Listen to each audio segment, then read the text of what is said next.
Entonces, vamos a continuar en la clase de hoy con la demanda. La clase pasada hemos visto cómo se comporta nuestro consumidor y cómo toma sus decisiones tratando de maximizar la utilidad. Y desarrollamos el concepto de utilidad como una forma, como un modelo de explicar la conducta del consumidor. Ahora vamos a continuar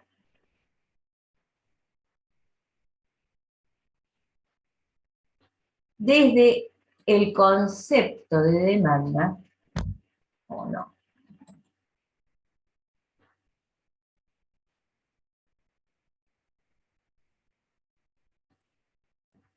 Un segundo aquí.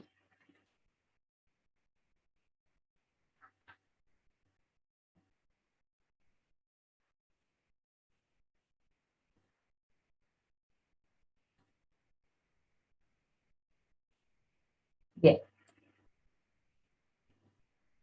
Vamos a continuar entonces desde el concepto de demanda.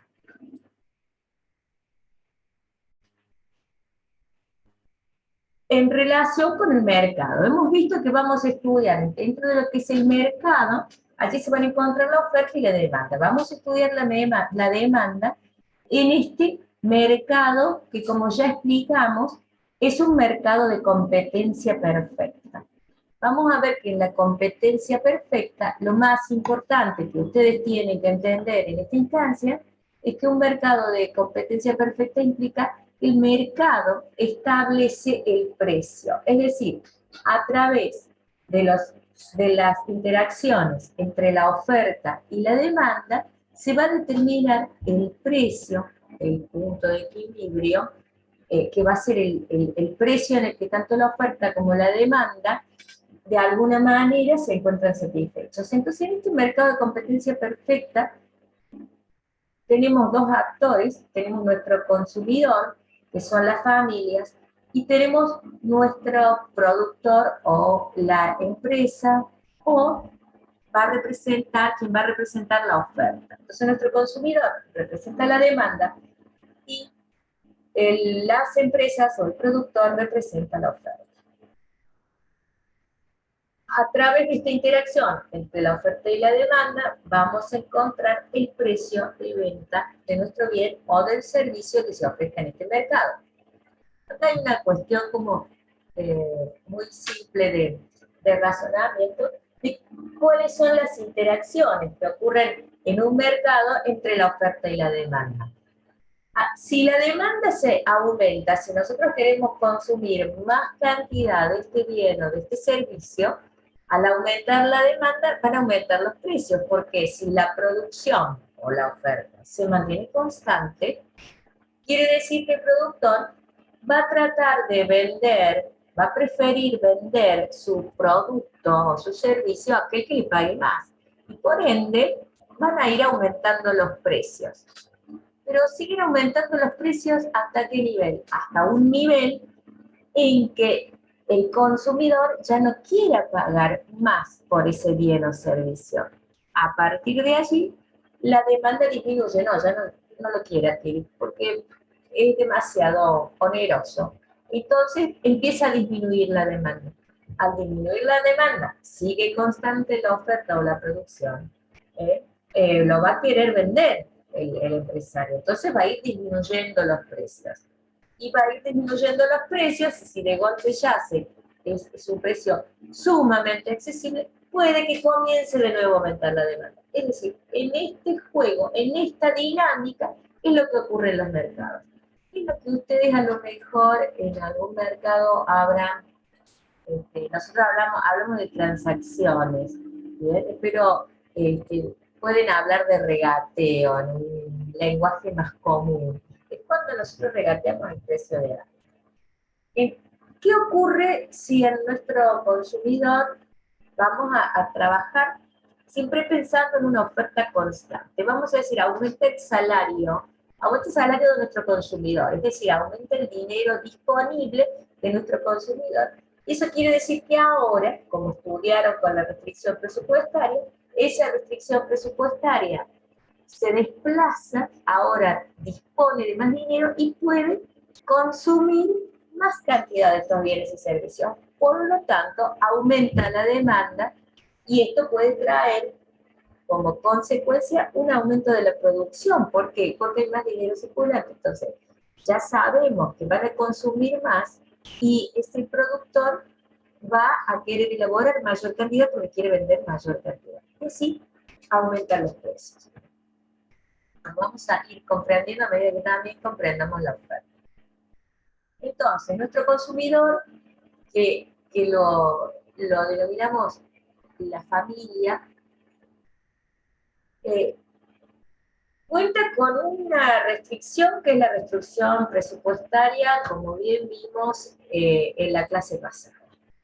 Entonces, tiene un límite que es el de sus ingresos, pero a la vez es la propietaria de los factores de la producción, que los ofrecía, recuerden nuestro circuito económico simple, los ofrecía en un mercado de factores, y entonces, a partir de allí, tiene los ingresos, y esos ingresos son su límite.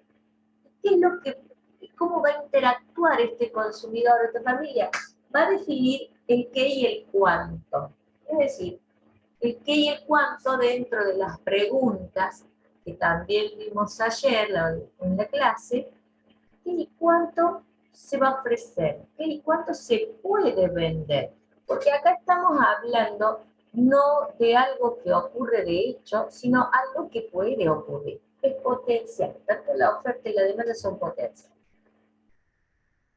Es decir, ¿qué y cuánto va a vender la oferta? ¿Qué y cuánto va a comprar la demanda? Lo lógico es que quien ofrezca quiere ofrecer lo máximo que nuestro consumidor quiere adquirir. Entonces ahí hay un punto en el que se van a encontrar. ¿Cómo se comporta nuestro consumidor de bienes y servicios? Es lo que vamos a ver cómo se comporta en este consumidor en un mercado que, como dijimos, es de competencia perfecta. Siempre partimos del supuesto, los mismos supuestos que desarrollamos en la clase pasada, pero vamos a repasarlo. Nosotros partimos del supuesto que nuestro consumidor es racional. El racional tiene toda la información para tomar una decisión analizando todos los factores que en ella, digamos, que influyen en la demanda en este caso. Y va a tratar de maximizar la satisfacción o la utilidad para estas alternativas de consumo que esté evaluando.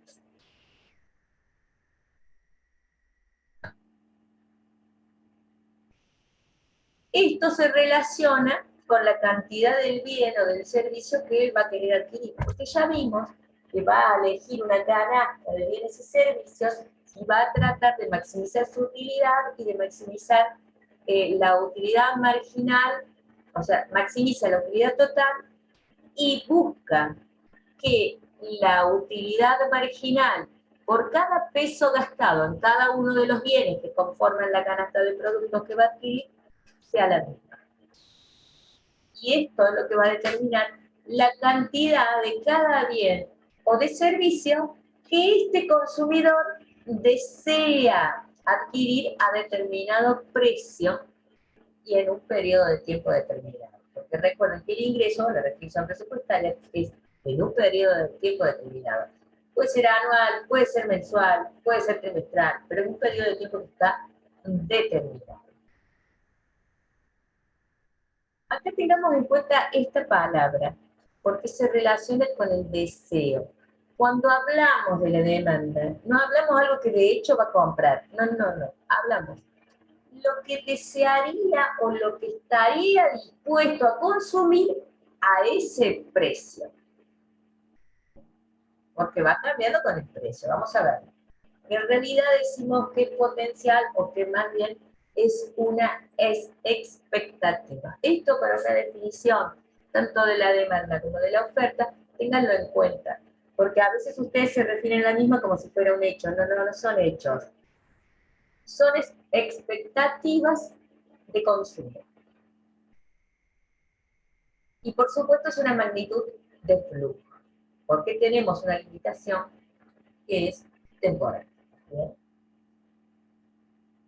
¿Cuáles son los determinantes que afectan la demanda? Es decir, ¿cuáles son todos los factores que influyen en la función demanda y que son los que nuestro consumidor racional va a analizar al momento de tomar una decisión? Tenemos una clasificación de determinantes de la demanda que dividimos en dos tipos. Tenemos los determinantes que consideramos económicos y otros determinantes que llamamos extraeconómicos. Factores que no por no ser netamente económicos son menores, no, sino que no se relacionan directamente con el aspecto económico. Sin embargo, tienen una influencia muy importante en la decisión de nuestro consumidor. Dentro de los determinantes de la demanda de tipo económico, tenemos tres que son muy importantes. El precio del bien X que estemos analizando, que estemos deseando consumir, el precio del bien X, el precio, bueno, antes de ir al precio de otro bien, el ingreso disponible del consumidor, ya vimos que es una limitación y ya vimos cómo va a tomar decisiones. Entonces, es un determinante fundamental en la demanda, el ingreso disponible del consumidor. En general, en economía, utilizamos la Y mayúscula para ingresos, sobre todo cuando hablamos de economía doméstica. En general, ingreso es Y, porque la I latina mayúscula la utilizamos para mencionar la inversión. ¿Bien? Entonces, ingreso disponible, YD. Además del ingreso disponible, un factor que influye en la demanda y que es muy importante es el precio de otros bienes. Estos bienes son diferentes al bien que nos interesa. Son otros bienes, podemos llamarlo Y, podemos llamarlo Z, ya vamos a ver ejemplos. Pero de alguna manera tienen algún tipo de relación con este bien X. Porque en general el precio de un bien que no tiene ninguna relación con el bien X no va a influir en la demanda. Por ejemplo, si yo quiero adquirir un vestido, el precio de los autos, de los automotores, no va a influir en la demanda de vestidos, porque son bienes que no están relacionados, son independientes entre sí. Pero hay otro tipo de bienes que sí se relacionan. Tenemos bienes, por ejemplo, que son sustitutos, es decir, son bienes que satisfacen la misma necesidad, creo que lo vimos en clasificación de bienes, satisfacen la misma necesidad, pero son bienes diferentes. Por ejemplo, si usted tiene una necesidad de alimentación, podemos decir que la carne, ya sea carne de ternera, o sea, carne de cerdo, va a satisfacer la misma necesidad. ¿Bien? Entonces, el precio de un bien o del otro va a influir en la demanda. ¿Bien? Sí, por el precio de la carne de cerdo va a influir en la demanda de la carne de ternera y viceversa. O también tenemos bienes que son complementarios. Es decir, disculpas, si molesta lo sacamos. Un segundito.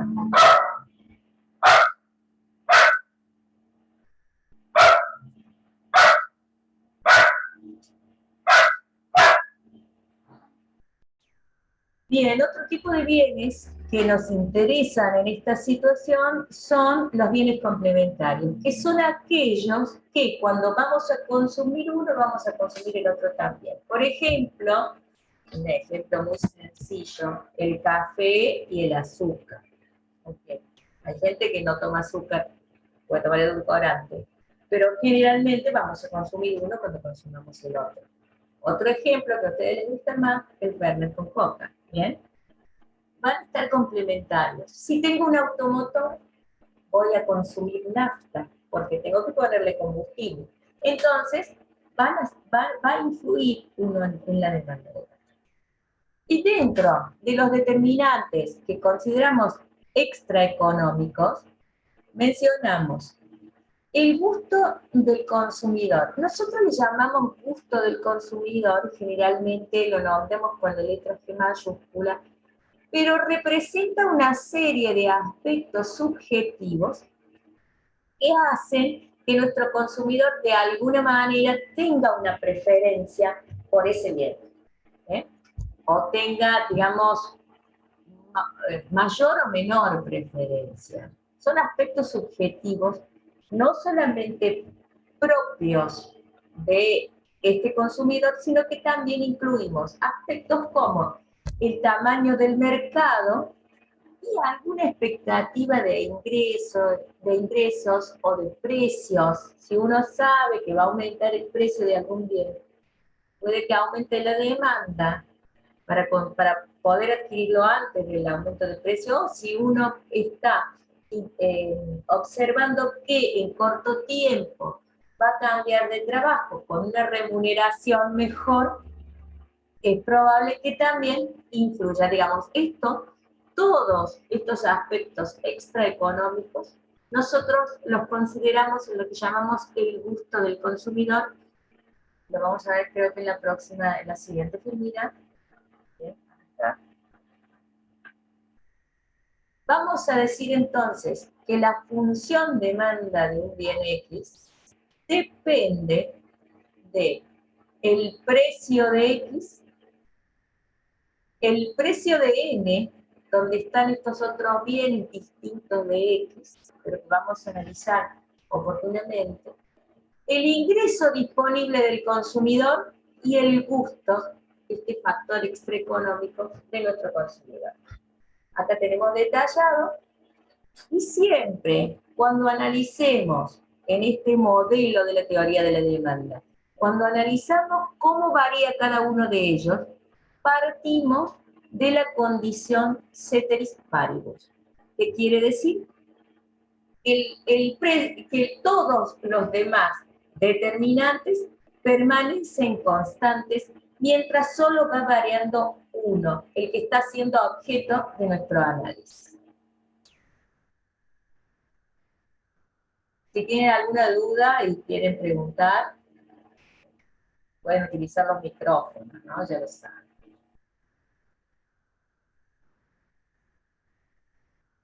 Bien. ¿Qué ocurre con el determinante, uno que es muy importante? Me gusta darlo primero también porque así comprendemos la función demanda, y es el precio del bien que nos interesa, el precio de X. Si todos los factores permanecen constantes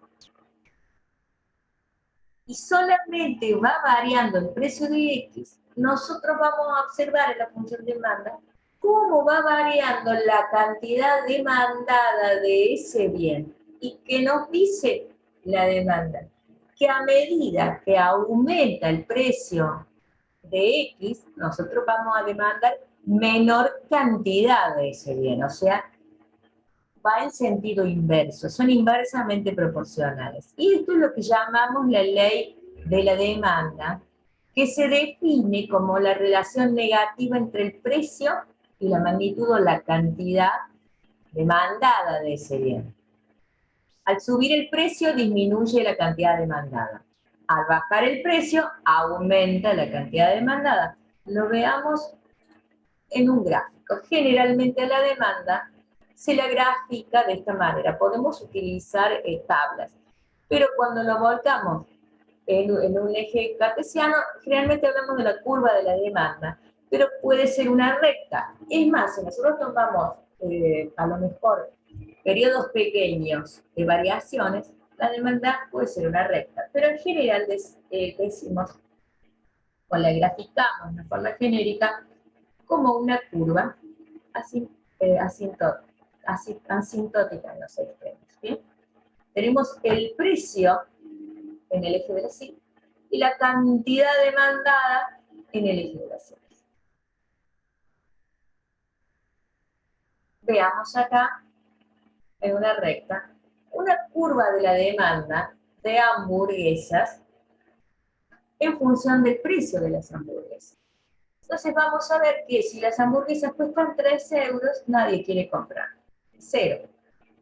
Si cuestan 2,50 euros, solo dos hamburguesas se demandan. Y así vemos que cuando se regalan 0 pesos, la cantidad de hamburguesas demandada alcanza la cantidad de 12 unidades. ¿Bien?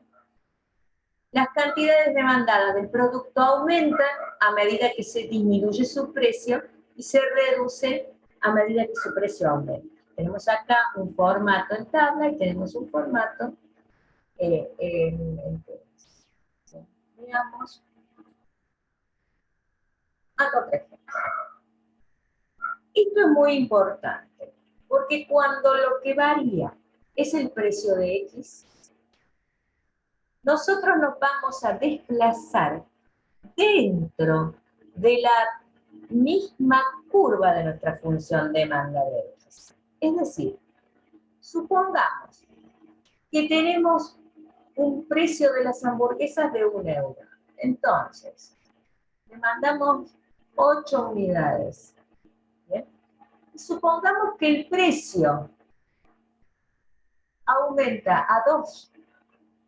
Entonces, en vez de demandar 8 unidades, vamos a demandar 4.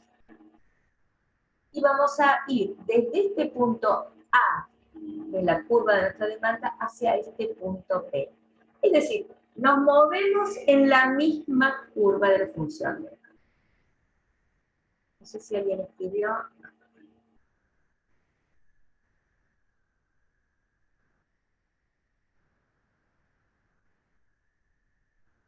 Bueno, ¿qué ocurre con el ingreso disponible del consumidor?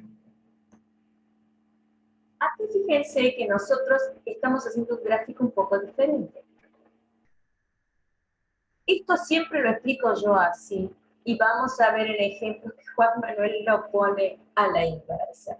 Lo pueden poner a la inversa, no es problema. Tengan en cuenta cómo dibujan el gráfico en función de cómo, cómo grafican cada uno. Si el que varía es el ingreso disponible, la cantidad demandada de X, la colocamos en el eje de la Y. Y vamos a ver que en este caso, a medida que aumenta el ingreso disponible del consumidor, la cantidad demandada de X aumenta. ¿Pero por qué? Porque este bien además es lo que nosotros denominamos un bien normal. Vamos a ver qué significa eso. Y esto es lo que le llamamos el efecto renta. El efecto renta en la función demanda es que cuando mi renta aumenta, mi ingreso disponible se incrementa, la cantidad demandada de ese bien X también se incrementa. Y el efecto renta, junto con el efecto sustitución, son la razón que justifica la pendiente de la curva de la demanda. De la curva de la demanda que vimos en la diapositiva anterior. Porque esta curva es de cómo varía la cantidad demandada al aumentar el ingreso disponible. Entonces vamos a decir que para el análisis de este bien, que es un bien normal, la cantidad demandada en función del ingreso disponible son directamente proporcionales.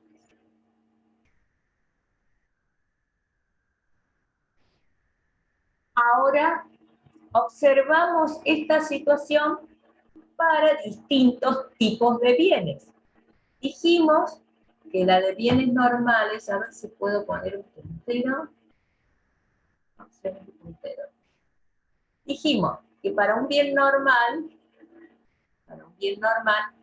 a medida que aumenta el ingreso disponible del consumidor, aumenta la cantidad demandada de este bien. Si los bienes fueran indiferentes, como el ejemplo que vimos, vestidos, dijimos vestidos y autos, no se relacionan entre sí.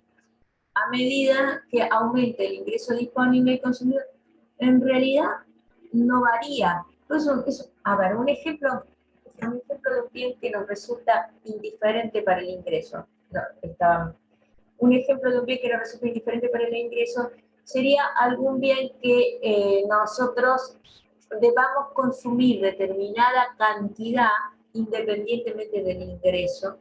Con esa cantidad, nuestra necesidad se encuentra satisfecha. Un ejemplo que podemos decir, no sé, la sal. Usamos una determinada cantidad de sal, no es que porque ganemos, que nuestro ingreso aumente, vamos a querer consumir mayor cantidad. No, eso realmente no ocurre. O algún tipo, por ejemplo, si necesitáramos algún tipo de medicación, tuviéramos nos aumente o no nos aumente el ingreso disponible, la cantidad de medicación que necesitamos es una determinada y no va a variar. Esto sería la definición de un bien indiferente. Es indiferente al aumento del ingreso disponible. ¿Por qué? Porque yo ya dispongo de una cantidad fija con la que satisfago mi necesidad. Y tenemos otro tipo de bienes que llamamos inferiores, que son un tipo de bienes en los que, a medida que aumenta el ingreso disponible del consumidor, la cantidad demandada de esos bienes disminuye. En realidad, disminuye la cantidad demandada de ese bien porque empiezo a demandar otro bien, que es sustituto, pero generalmente es de mejor calidad, por ejemplo. Un ejemplo con alimentos.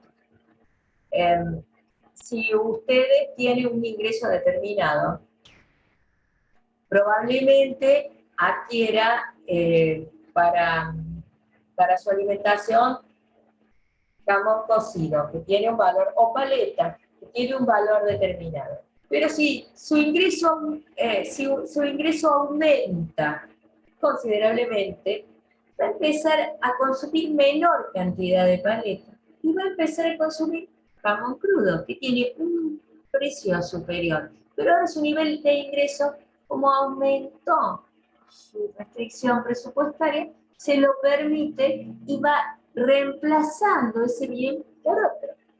Otro tipo de ejemplo, por ejemplo, si usted utiliza el transporte público, ¿bien?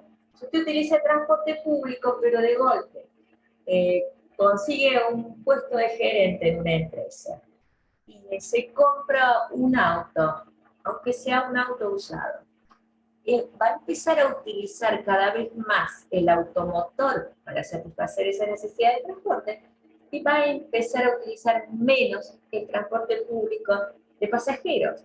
Entonces, son dos bienes, el transporte público de pasajeros va a ser un bien inferior, vamos a estar acá en esta zona verde y el automotor que ha comprado va a ser ahora un bien normal, que es el que ahora usted está utilizando más. Todos los bienes, en general, son normales hasta determinado nivel de ingreso. ¿Bien? En general son bienes normales hasta determinado nivel de ingreso, y luego cuando voy a pasar al sustituto de otro nivel, de otra categoría, empiezan a ser inferiores.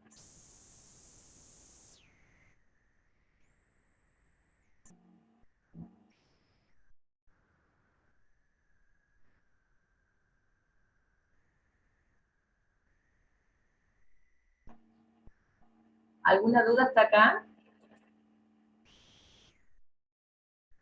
Bien. Bienes normales. Profe, Sí, ¿podría, por favor, volver. podría sin repetir lo que un bien indiferente, un ejemplo? Sí. Un bien indiferente es aquel bien que usted, aunque aumente su renta, aumente su ingreso, no necesita mayor cantidad de ese bien, porque usted está consumiendo una determinada cantidad que le satisface la necesidad y que no la va a aumentar, por más que aumente su renta. Tampoco la puede disminuir, es una cantidad constante. Yo le di dos ejemplos allí. Un ejemplo fue el de la sal. Si uno está acostumbrado a cocinar con sal, generalmente consume una cantidad que su organismo necesita y nada más. No consume más porque aumenta su renta. Es una cantidad determinada y aunque su renta bajara, igual la consumiría. Otro ejemplo que di, por ejemplo, el caso de los medicamentos. Si usted padece de algún tipo de enfermedad que necesita una medicación determinada, independientemente de su renta, usted va a consumir esa cantidad de medicamentos porque es la que le ha recetado su médico y es la que necesita y se mantiene constante. Tenga mayores ingresos o tenga menores ingresos. Ese es un bien indiferente desde el punto de vista del ingreso disponible del consumidor. Es decir, esta clasificación de bienes en normales, indiferentes e inferiores se basa en el ingreso disponible del consumidor. ¿Ahora sí quedó más claro? Sí, gracias, profe. Ok. A ver si puedo sacar el de fecha. No, quiere salir. Bueno, siguiente. Bienes normales. Acá vemos para nuestros bienes normales la función demanda. La función demanda es cuando grafico precio de X en función precio de X en función de cantidad demandada de X. Entonces, vamos a ver qué pasa cuando varía el ingreso disponible del consumidor. Es decir, la renta. En la bibliografía lo van a encontrar como renta también en algunos casos.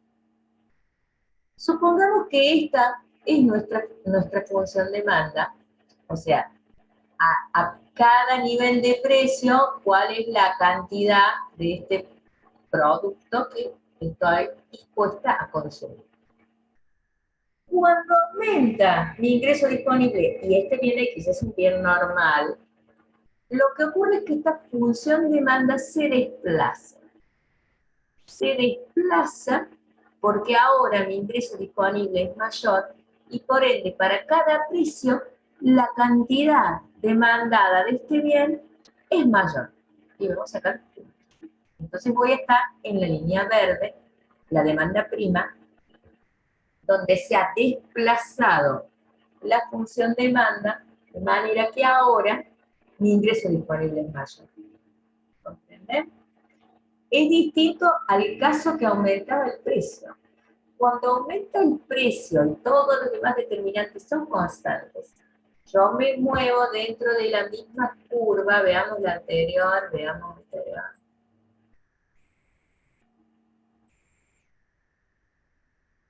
Acá. Cuando lo que varía es el precio de X y todos los demás determinantes, entre ellos el ingreso disponible, permanecen constantes, yo me muevo del punto A al punto B dentro de la misma curva de la función de demanda. En cambio, cuando lo que varía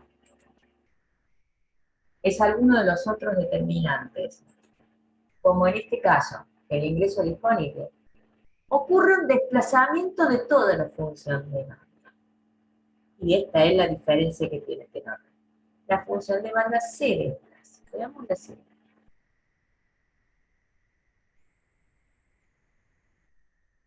Bueno, si el bien es normal, es el caso de la anterior. Si el bien es inferior, se va a desplazar hacia la izquierda. Si el bien es normal, se va a desplazar hacia la derecha porque aumenta la cantidad demandada. Pero si estoy ante un bien normal, ante un aumento de la renta, esta función demanda se desplaza, como acá vemos, hacia la izquierda, porque ahora la cantidad demandada a cada precio es menor. y esta demanda prima es menor.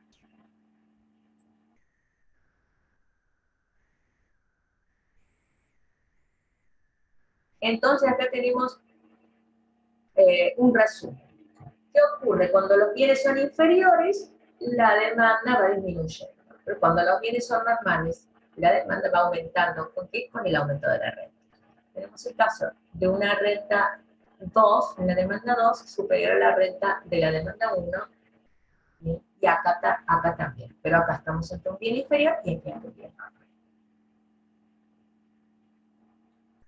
Que son los que nos interesan, no vamos a analizar los bienes indiferentes, es decir, por una simple definición. Los que vamos a analizar en los casos prácticos son los bienes inferiores y los bienes normales. Bueno, habíamos dicho que también la demanda varía con los precios de otros bienes o servicios distintos de X a lo que llamamos N. Y lo que decimos en este caso es qué ocurre, por ejemplo, cuando el precio de N, vamos a poner, si teníamos dos tipos de bienes, complementarios y sustitutos. Desde el punto de vista de la variación de precio de otros bienes, y su relación con el bien X que nos interesa, tenemos dos tipos de bienes.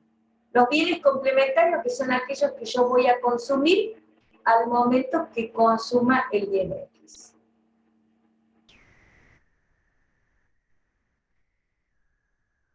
Disculpen, ¿escuchan bien?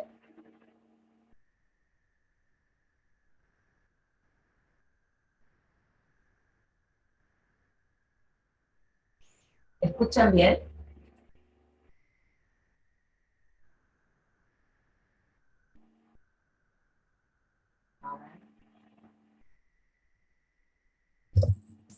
Se corta un poco, profe, pero Es se mi escucha. internet que es un poco inestable, pero siempre en la grabación va a salir bien. Cualquier cosa interrumpan con el audio. Bueno, acá veíamos los bienes complementarios. Si es un bien que yo voy a adquirir y que lo necesito consumir junto con X, quiere decir que si aumenta el precio de este bien N, bien, yo voy a demandar en menor cantidad de N. Y por ende, también voy a demandar menor cantidad de X. Por ejemplo, acá en el ejemplo que pusimos, si aumenta el precio de la nafta, puede que disminuya la demanda de los autos nafteros, ya que los consumidores van a preferir adquirir un vehículo, por ejemplo, a gasoil, para que sea más económico. Este sería el caso de un bien complementario.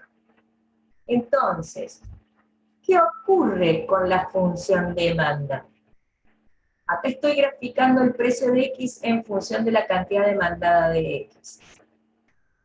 Se produce también un desplazamiento de la demanda. Con el incremento en el precio de un bien complementario, la curva de la demanda se va a mover hacia la izquierda.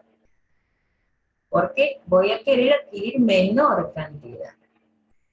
Pero ¿qué ocurre? Acá tenemos, si aumenta el precio de un bien, disminuye la demanda del otro bien, cuando los bienes son complementarios.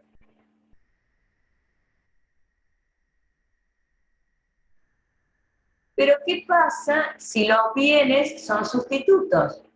Si los bienes, si los bienes son sustitutos, vamos a tener que la variación de precio de un bien sustituto me va a afectar la demanda de mi bien X a medida que el precio de este bien sustituto aumente, yo voy a demandar más cantidad de X. ¿Por qué? Porque ambos satisfacen la misma necesidad. Sin embargo, X tiene mejor precio, está más barato, me conviene comprar más cantidad de X y dejo de consumir el bien sustituto. Veamos, acá tenemos el ejemplo. Acá tenemos un ejemplo de bienes sustitutos como las gaseosas y los jugos. Ambos calman la misma necesidad. ¿Bien? Por lo tanto, si el precio de las gaseosas aumenta considerablemente, voy a aumentar la demanda de jugo. Al aumentar el precio de las gaseosas de este valor 1 a este valor 2, el precio del jugo, la demanda de jugo, esta es la función demanda de jugo, precio de jugo, cantidad de demanda de jugo, se va a desplazar hacia la derecha. ¿Por qué? Porque va a aumentar. La función demanda de jugo se desplaza.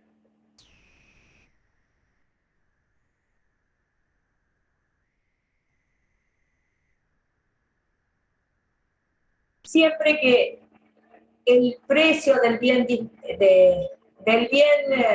disminuya o aumenta, tenemos los dos casos de qué es lo que ocurriría con la demanda. Veamos el mismo ejemplo de gaseosas y jugos. Si el precio de las gaseosas disminuye, yo voy a preferir consumir gaseosas. La demanda de jugo se va a desplazar a la izquierda. La función demanda de jugo. Si el precio de las gaseosas aumenta, la demanda de jugo, la función demanda, se va a desplazar hacia la derecha. ¿Por qué? Porque son sustitutos. Y por último, el último factor, el extraeconómico, el que llamamos G, es directamente proporcional. A la medida que yo tengo mayor gusto, mayor preferencia por este bien, voy a demandar mayores cantidades del bien. Básicamente, ya sea por moda, ya sea por temporada, por las razones extraeconómicas que ocurran, la demanda va aumentando. Acá está el... ¿no? Vamos al siguiente.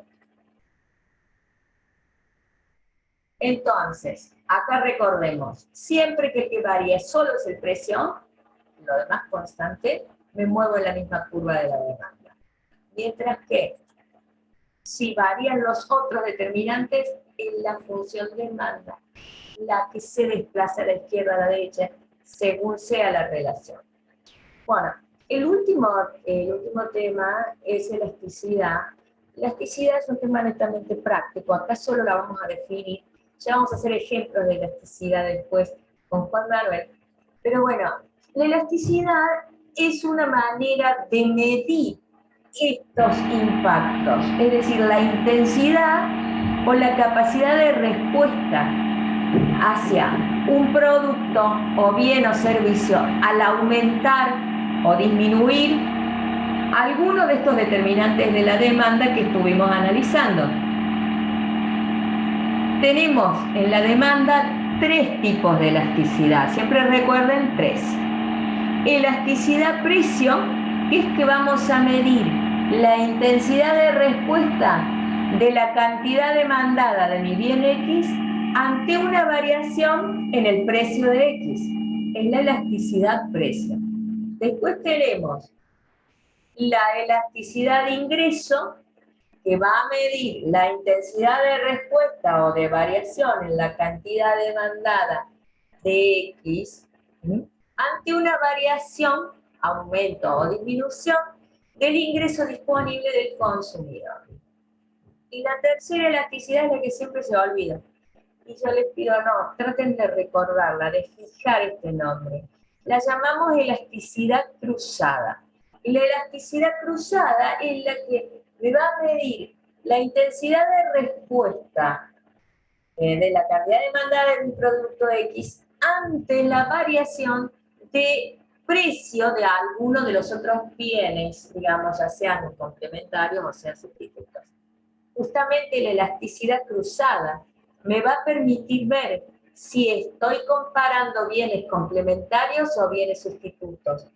Mientras que la elasticidad de ingreso me va a permitir ver si son bienes normales o son bienes inferiores o son bienes de lujo. Bienes de lujo que, bueno, que se adquieren cuando el nivel de ingresos es más elevado. Bien, y la elasticidad de precios es la que me permite ver lo que ocurre cuando lo que varía es el precio de mi propio bien. En realidad, lo único que me va a indicar la elasticidad de precio es si es elástico o es inelástico. Quiere decir, si lo voy a consumir igual, aunque varíe su precio o no. De esto también depende que tenga sustitutos. Por ejemplo, la elasticidad precio. Si toma valores de 1, a ver, vamos a ver cómo se calcula y vamos a ver que siempre la tomamos en valores absolutos a la elasticidad precio, no así las otras dos. Sí la elasticidad precio.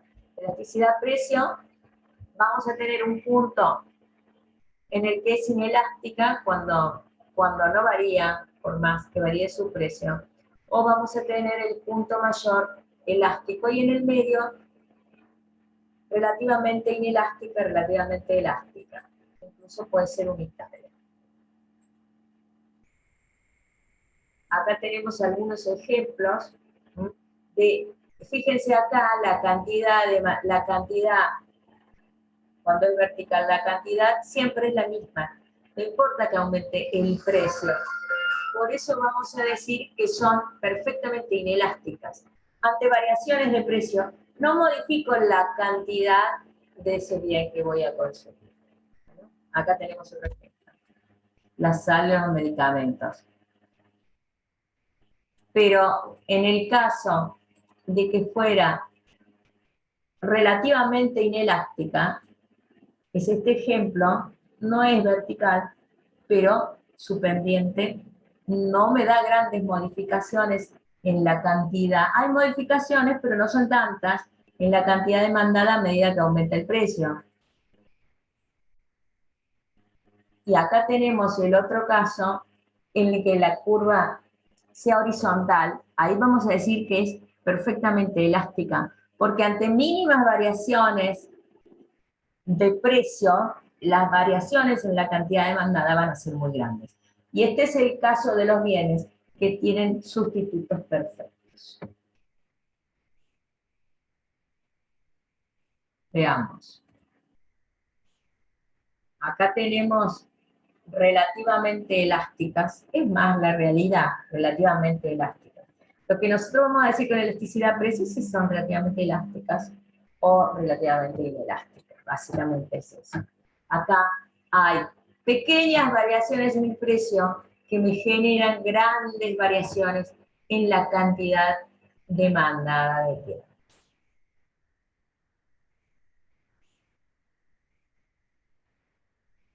Acá tenemos otros ejemplos de curvas de la función demanda, donde vamos a ver que es elástica, es inelástica o es normal.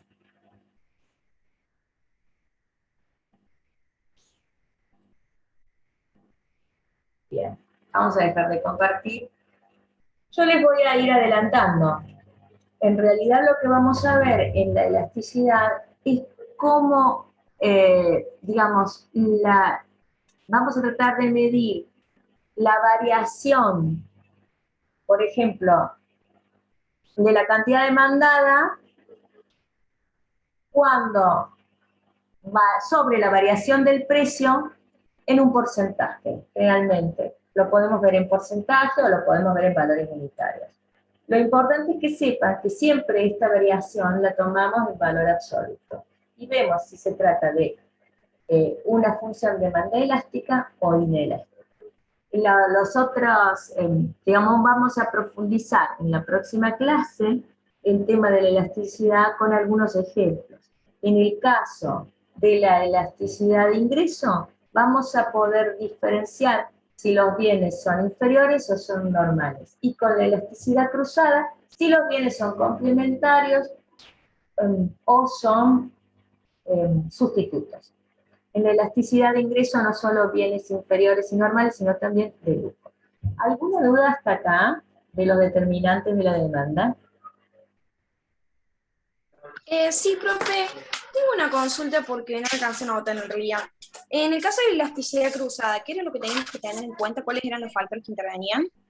En la elasticidad cruzada vamos a ver la variación de la cantidad demandada de X sobre la variación del precio de otros bienes en un porcentaje. Es decir, esos bienes pueden ser complementarios. Entonces vamos a ver si el bien fuera complementario,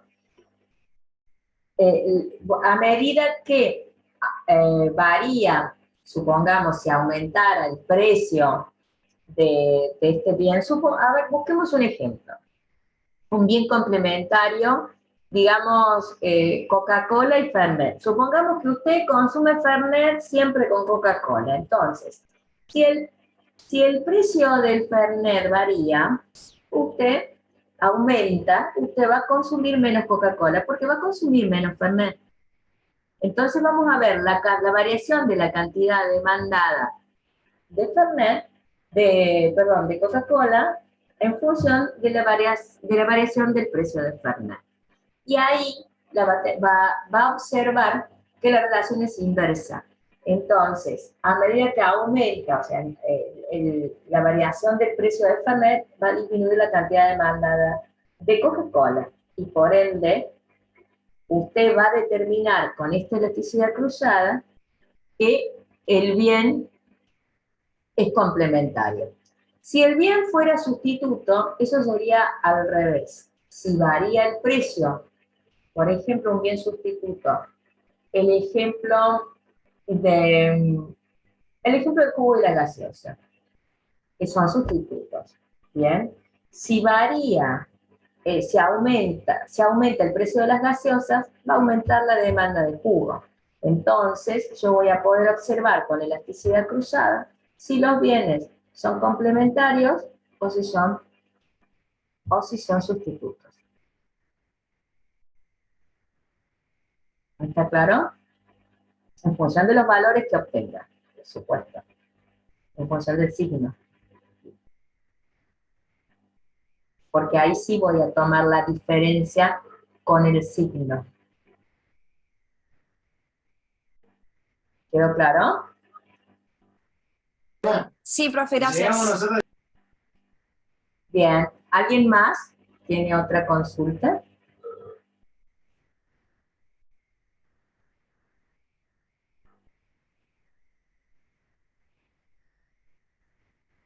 Porque si no tienen más consultas, nosotros subimos después esta clase. El lunes continuamos con algunos ejercicios de elasticidad y seguimos analizando los determinantes ya de la oferta. ¿Bien? ¿Alguna duda en general de modalidad de cursado? Ya vi que todos vamos a dejar de grabar.